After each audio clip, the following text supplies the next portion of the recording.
இஸ்ரவேல் தேசத்தில் இப்போ நடந்துகிட்டு இருக்கிற சில தீர்க்க தரிசனங்கள் ஆண்டவர் சொன்னபடி எப்படி துல்லியமாய் நிறைவேறி இருக்கிறது அப்படிங்கிறதை பார்த்து தான் நாம் முடிக்க போகிறோம். கவனிங்கள், இஸ்ரவேல் தேசம் என்றால் மூன்று முக்கியமான காரியங்களை உள்ளடக்கியது. நம்பர் 1, இஸ்ரவேல் தேசத்துக்கு ராஜா இருக்கணும். நியாயாதிபதிகள் புத்தகம் ஃபுல்லா இஸ்ரவேலிலே ராஜா இல்லைன்னு பைபிள் சொல்லும். ராஜா இருக்கணும். இப்போ ராஜா வந்துட்டார், அதாவது இன்னைக்கு பிரைம் மினிஸ்டர் வந்துட்டார். 2வது, இஸ்ரவேல் தேசத்துக்கு தலைநகராக எருசலேம் இருக்கணும். எருசலேம் தலைநகராக இருந்தாதான் இஸ்ரவேலுடையதான பர்ஃபெக்ஷன். 3வது, எருசலேமில் தேவாலயம் இருக்கணும். இது 3 இருந்தால் முழு இஸ்ரவேல். அப்பதான் தீர்க்க தரிசனம் முழுமையாக நிறைவேறும் வேதத்தில் சொன்னபடி. இப்போ இஸ்ரவேல் தேசம் வந்துருச்சு, ராஜா வந்துட்டார். இதுவே ஃபர்ஸ்ட் மிக துல்லியமான தீர்க்க தரிசனம் நிறைவேறுதல் நம் காலத்தில். இது கொஞ்சம் தெளிவாக சொன்னோம்னா நம்ம தாத்தாக்கள் காலத்தில் நிறைவேறிடுச்சு. 1948 நிறைவேறிடுச்சு. அடுத்து இஸ்ரவேலுக்கு தலைநகராக எருசலேம் இருக்கணும். எருசலேம் பட்டணத்தை பற்றி நீங்கள் கொஞ்சம் தெரிஞ்சுக்கணும். ஏன்னா அடுத்த 1 வருஷம் 2 வருஷத்துக்கு நீங்கள் எருசலேமை குறித்ததான தவறான தகவல்களை கேள்விப்படுவீர்கள். எருசலேமினுடைய சரித்திரத்தை புரட்டி பேசுவார்கள். இப்போ நம்ம வேதத்திலிருந்து அதை பார்க்க போகிறோம். இன்னைக்கு இஸ்ரவேலுக்கு தலைநகராக அபிஷியல் தலைநகராக டெல் அவிவ் அப்படிங்கிற பட்டணம் இருக்கு. எருசலேமும் இன்னொரு தலைநகராக இருக்கிறது. ஆனால் உண்மையிலேயே 1948 இஸ்ரவேலுக்கு தலைநகராக எருசலேம் இல்லை, தனி நாடா மாறும் போது இல்லை, டெல் அவிவ் அப்படிங்கிற பட்டணம் தான் இருந்தது. ஏன், என்ன காரணம் அப்படின்னு கேட்டீங்கன்னா அதுக்கு 2 முக்கியமான காரணம். ஒன்று பிப்ளிக்கல் காரணம், வேதாகமத்தின் அடிப்படையில் உள்ளதான காரணம். 2வது உலக பிரகாரமான காரணம். முதல்ல நான் வேதாகமத்தின் அடிப்படையில் உள்ள காரணத்தை சொல்லிவிடுகிறேன். ஏன் எருசலேம் இஸ்ரவேலுக்கு தலைநகராக இல்லை அப்படின்னு பார்த்தீங்கன்னா, எரேமியாவின் புத்தகம் 26ஆம் அதிகாரத்திலும் மீகாவின் புத்தகம் 3ஆம் அதிகாரம் 12வது வசனத்திலும் ஒரு காரியம் சொல்லப்பட்டிருக்கிறது. கவனிங்கள், இங்கே வசனம் சொல்லுது, எருசலேம் மண்மேடுகளாக்கி போகும், ஆலயத்தின் பர்வதம் சீலோவை போல மாறும். ஏன் எருசலேம் மண்மேடாகி போச்சு?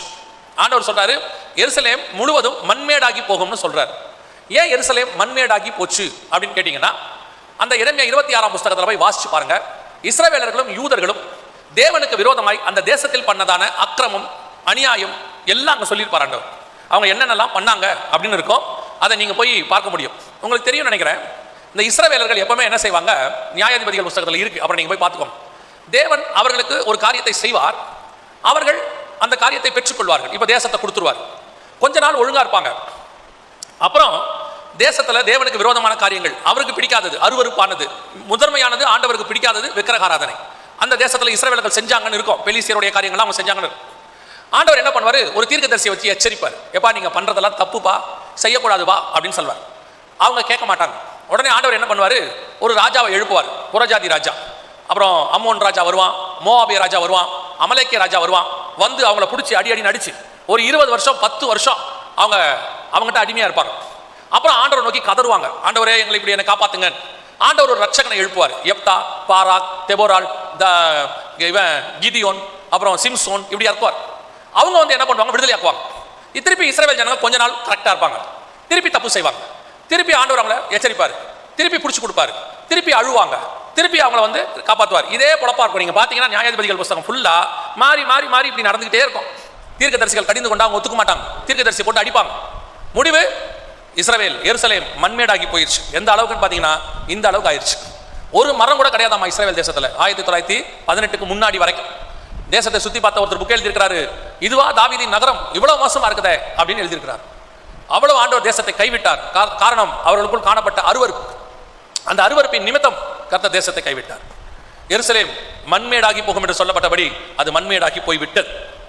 ஆனால் ஆண்டவர் 2வது காரணம் சொன்ன இல்லையா, இது ஸ்பிரிச்சுவல் ரீசன்.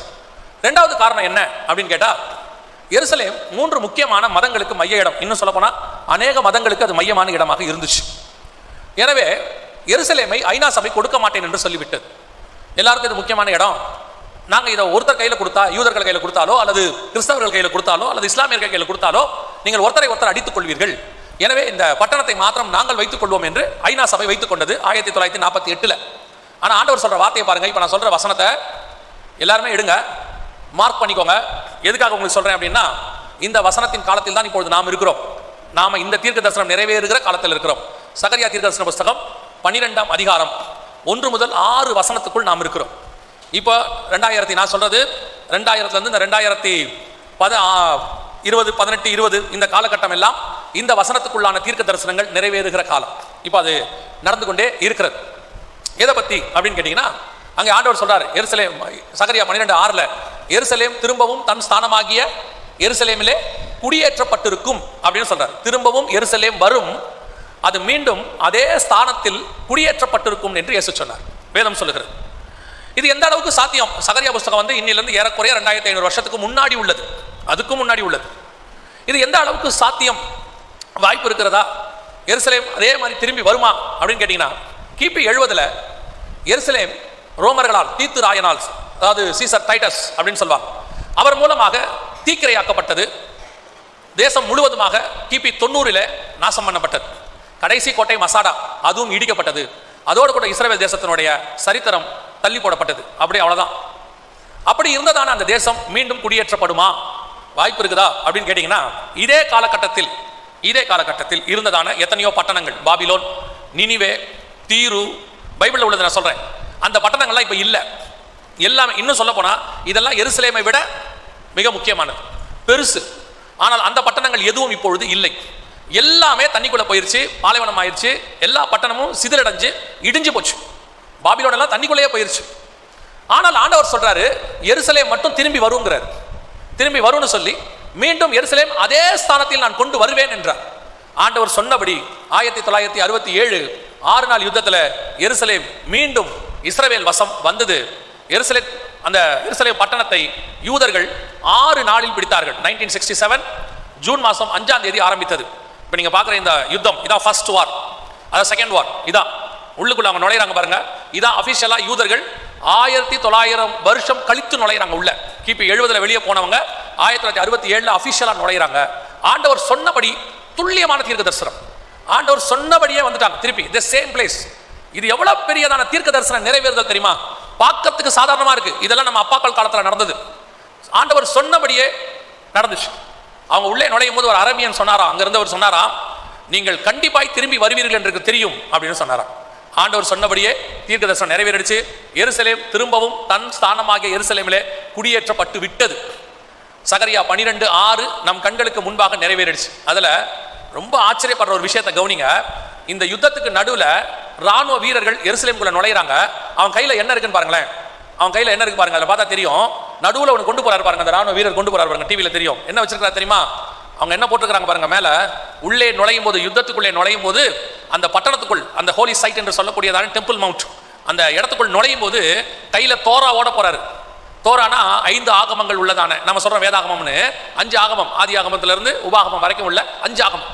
இந்த 5 ஆகமத்தை உடைய அந்த புத்தகத்துக்கு பேர் தான் தோரா. அதை எடுத்துக்கிட்டு அவர் போறாரு. அவங்க வேதம். ஏன் யூதனை கர்த்தர் ஆசீர்வதிக்கிறார்னு உங்களுக்கு தெரியுதா? யூதனை ஆசீர்வதிக்கிறதுக்கான காரணம் புரியுதா உங்களுக்கு? அவன் ஸ்பிரிச்சுவலா எப்படி இருக்கிறாங்கிறது ரெண்டாவது. உலக பிரகாரமாய் தேவனுக்கான ஒரு வைராக்கியம் அவனுக்கு இருக்கிறது. ஒரு யுத்தத்துல உள்ள போகும்போது கூட பைபிளோட உள்ள நுழையிறான் பாருங்க. அதனாலதான் கர்த்தர் யூதனை இந்த அளவுக்கு ஆசீர்வதிக்கிறார். யூதன் உலகத்துல ஏன் இவ்வளவு ஆசீர்வாதமா இருக்கிறான்? எங்க போனாலும் பைபிள் தான் வாசிக்கிறான். இப்ப யுத்தம் ஆரம்பிக்கும் போதும் அவன் வந்து பைபிள், அவங்களுடைய சங்கீத வாசித்து தான் ஆரம்பிச்சிருக்கிறாங்க. ஒவ்வொரு ஓய்வு நாளில் யுத்தம் நடந்தா யுத்தம் பண்ண மாட்டான் யூதன், பரவாயில்லன்னு விட்டுறான். ஓய்வு நாள் தூரம் அமைதியா இருக்கிறான். கர்த்தருக்கு ஒரு இம்பார்ட்டன்ஸ். எருசலேம் மீண்டும் இஸ்ரவேல் வசம் வந்துச்சு. ஆண்டவர் சொன்னபடியே எருசலேம் மீண்டும் குடியேற்றப்பட்டு விட்டது. எதுக்கு நைட்ல போட்டிருக்கோம் தெரியுமா? ஜனங்கள் அங்க குடி வந்துட்டாங்கன்னு அர்த்தம். லைட் இல்லாட்டி ஜனங்க குடி இல்லைன்னு அர்த்தம். முழுவதுமாக எருசலேம் முழுக்க ஜனங்கள் வந்து விட்டார்கள். ஆனால் இது நம்முடைய அப்பாக்கள் காலத்துல நடந்தது. ஆனால் ஆண்டவர் சொல்ற மிக முக்கியமான இன்னொரு விஷயம் இருக்கு. என்ன தெரியுமா? நம்ம காலத்துல அந்த தீர்க்கதரிசனம் நிறைவேறிடுச்சு. அந்த 12:6 சகரியாவில் எருசலேம் திரும்பவும் தன் ஸ்தானமாகிய எருசலேமிலே குடியேற்றப்பட்டிருக்கும் அப்படின்னு சொல்லுது. இந்த ஸ்தானமாகிய எருசலேமிலே குடியேற்றப்பட்டிருக்கும் அப்படின்னா என்ன அர்த்தம்? எருசலேம் திரும்பவும் தன் ஸ்தானமாகிய எருசலேமிலே குடியேற்றப்பட்டிருக்கு. அப்ப எருசலேமுக்கு ஒரு ஸ்தானம் இருக்கு. நாம வீட்டுல யார் வேணா இருக்கலாம், அப்பாவா இருக்கலாம், அம்மாவா இருக்கலாம். ஆனா ஆபீஸ்ல ஒரு ஸ்தானம் உண்டு, ஒரு டெசிக்னேஷன் அப்படின்னு சொல்லுவாங்க. அதே மாதிரி எருசலேமுக்கு ஒரு ஸ்தானம் உண்டு. என்ன தெரியுமா? அது இஸ்ரவேலின் தலைநகரம்னு அர்த்தம். 1967 எருசலேம் வந்துட்டாலும் அது தலைநகராக மாறவில்லை. டெல் அவீவ் தான் தலைநகராக இருந்தது. ஆனா ஆண்டவர் சொல்றாரு, எருசலேம் திரும்பவும் தலைநகராக மாறும் என்று. காலம் வந்தது. நம்ம காலத்துல அந்த ப்ராபசி நடந்துச்சு. 2018 மீண்டும் எருசலேம் இஸ்ரவேலுக்கு தலைநகராக மாறியது. அப்பொழுது ஜனாதிபதியாக இருந்தவர் டொனால்ட் ட்ரம்ப், அமெரிக்காவினுடைய ஜனாதிபதியாக இருந்தார். அவருடைய காலத்துல மீண்டும் எருசலேம் இஸ்ரவேலுக்கு தலைநகராக மாறிடுச்சு 2018. இதுல ஒரு பெரிய ஆச்சரியம் என்ன தெரியுமா? சரியா இஸ்ரவேல் விடுதலையாகி 1948 இருந்து 70 வருஷம் ஆண்டவர் சொன்ன கணக்கு. அவங்க கையில எருசலேம் பட்டணம் கிடைச்சதுல இருந்து 50 வருஷம், ஜூபிலி வருஷம். ஆண்டவர் சொன்னபடி. இந்த மாதிரி எல்லாம் ஒரு ப்ராஃபஸி நடக்கிறது நம்ம காலத்தில் நடக்கிறது பெரிய விஷயம். நம்ம சாதாரணமாக நினச்சிட்டு இருக்கிறோம். யோசித்து பாருங்க, 2000 வருஷத்துக்கு 1900 வருஷத்துக்கு முன்னாடி காணாமல் போன ஒரு பட்டணம், மண்மேடாகி போன ஒரு பட்டணம், ஒரு மரம் கூட இல்லாமல் போன ஒரு சிட்டி இன்னைக்கு திரும்பவும் அதே ஸ்தானத்துக்கு வந்தது என்று சொன்னால் அது எருசலேம் மட்டும்தான். உலகத்துல வேறொரு சிட்டி கிடையவே கிடையாது. எருசலேமை மீண்டும் தலைநகராக கொண்டு வந்து நிறுத்திட்டார். ஆண்டவர் சொன்னபடியே துல்லியமாய் தீர்க்க தரிசனம் நிறைவேறி விட்டது. அது நம்ம காலத்தில் நடந்த தீர்க்க தரிசனம்.